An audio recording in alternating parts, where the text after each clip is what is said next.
టాటరా classic రెటినాలకు world class treatment ఇప్పుడు మన బీరంగూడలో అమెరికన్ లేజర్ ఐ హాస్పిటల్స్.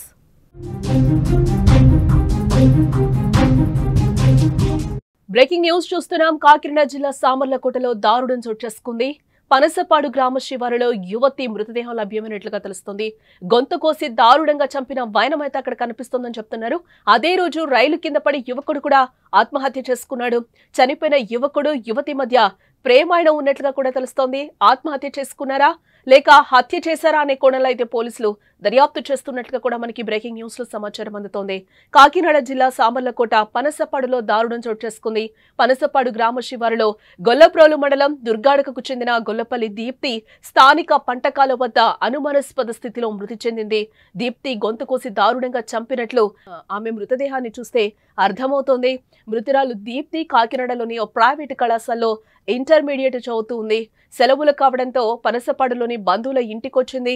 అయితే మంగళవారం రాత్రి బంధువులు కుంకుమ పూజకు పెళ్లికి తిరిగి రాగా దీప్తి కనబడకపోవడంతో చుట్టుపక్కల వెతికి బంధువులను అడిగినా ఫలితం లేకపోవడంతో పోలీసులకు సమాచారం ఇచ్చారు. ఇక ఉదయం పనసపాడు గ్రామ శివారులో యువతి మృతదేహం లభ్యం కావడంతో అక్కడికి చేరుకున్న పోలీసులు అది నిన్న రాత్రి కనిపించకుండా పోయిన దీప్తిగా నిర్ధారించడం జరిగింది. అయితే అదే రోజు గొల్లప్రోలు మండలం దుర్గాడకకు చెందిన కొమ్ము అశోక్ సామర్లకోట హుస్సేన్పురం గ్రామం వద్ద రైలు కింద పడి ఆత్మహత్య చేసుకున్నట్లుగా కూడా తెలుస్తోంది.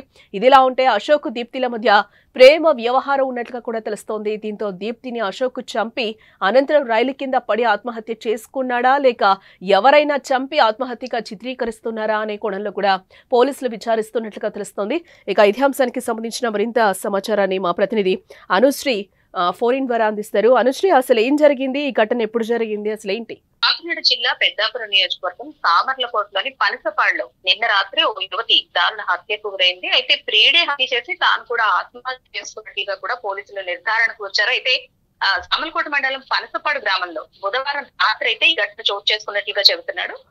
పనసపాడు గ్రామ శివారు ఏదైతే గొల్లప్రోలు మండలం దుర్గాడు ఉందో ఆ దుర్గాడుకు చెందిన గొల్లపల్లి దీప్తి 17 సంవత్సరాల వయసు ఉంది. ఈమెకి పనసపాడులోని సుబ్రహ్మణ్యేశ్వర స్వామి గుడి సమీపంలో పంటకాలు వద్ద హత్యకు గురైనట్టు పోలీసులు అయితే చెబుతున్నారు. దీప్తి కాకినాడలోని ఒక ప్రైవేట్ కాలేజ్ లో ఇంటర్మీడియట్ చదువుతోంది. దసరా హాలిడే కావడంతో తన బంధువులకి అంటే బంధువులు తన వాళ్ళు ఉన్నారు.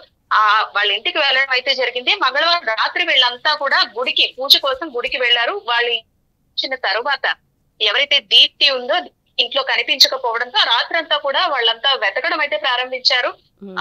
నైట్ ఎక్కడా కూడా ఆ అమ్మాయి ఆచూకీ లభ్యం కాకపోవడంతో ఉదయానికి తిరిగి వచ్చేస్తుందేమో అనుకున్నారు. అయితే ఎంతకీ కూడా తాను తిరిగి రాకపోవడంతో పోలీసులకు సమాచారం ఇవ్వాలనుకునే లోపే పోలీసులు ఓ యువతి మృతదేహాన్ని గుర్తించండి అంటూ కూడా బంధువుల్ని పిలవడం అయితే జరిగింది. అయితే అనుమాన స్థితిలో ఆ యువతి మృతి చెందిందని సమాచారం ఇవ్వడంతోనే ఘటనా స్థలానికి చేరుకుని మృతురాలు దీప్తిని బంధువులు అయితే గుర్తించడం జరిగింది. అయితే అదే రోజు మధ్యాహ్నం అంటే ఎప్పుడైతే బాడీ గుర్తించారో ఆ రోజు మధ్యాహ్నం ఈ సామర్లకోటకు చెందిన కొమ్ము అశోక్ 25 సంవత్సరాల వయసున్న కొమ్ము అశోక్ సామర్లకోట హుస్సేన్పురం గ్రామం రైలు కింద పడి ఆత్మహత్య చేసుకున్నాడు. అయితే ఈ అశోక్ కి దీప్తికి గత 2 సంవత్సరాలుగా ప్రేమ వ్యవహారం నడుస్తుందంటూ కూడా బంధువులు చెబుతున్న పరిస్థితి. ఈ నేపథ్యంలోనే తనను హత్య చేసి తీను ఆత్మహత్య చేసుకున్నాడా లేదంటే మరెవరైనా సరే ఈ అమ్మాయిని చంపారా అన్న అనుమానాలు అయితే ఉన్నాయి. పోలీసులు అయితే దీనికి సంబంధించి ఒక క్లారిటీ అయితే ఇంకా ఇవ్వలేదు. ఇది ఆత్మహత్య హత్య అనేది అయితే పూర్తిగా నిర్ధారణకు రాలేదు. అంటే అనుశ్రీ, మృతురాలి బంధువులు ఏం చెప్తున్నారు? గత 2 సంవత్సరాలుగా ప్రేమ వ్యవహారం ఉందని అయితే కొంతమంది చెబుతున్నారు. వీళ్ళిద్దరికీ ముందు నుంచి పరిచయం ఉందని, ఆ పరిచయమే వీళ్ళ మధ్య ప్రేమకు దారితీసిందంటూ కూడా చెబుతున్నారు. అయితే అతి చిన్న వయసులోనే ఈ అమ్మాయి ఘోరంగా మృతి చెందడం అయితే స్థానికులు అలాగే బంధువులు కూడా కంటతడి పెడుతున్నారు. ఇటువంటి ఘటన ఎక్కడ చోటు చేసుకోకూడదంటూ కూడా ఆవేదన వ్యక్తం చేస్తున్నారు. ఎందుకంటే అత్యంత పాశవికంగా గొంతు కోసి హత్య చేశాడు.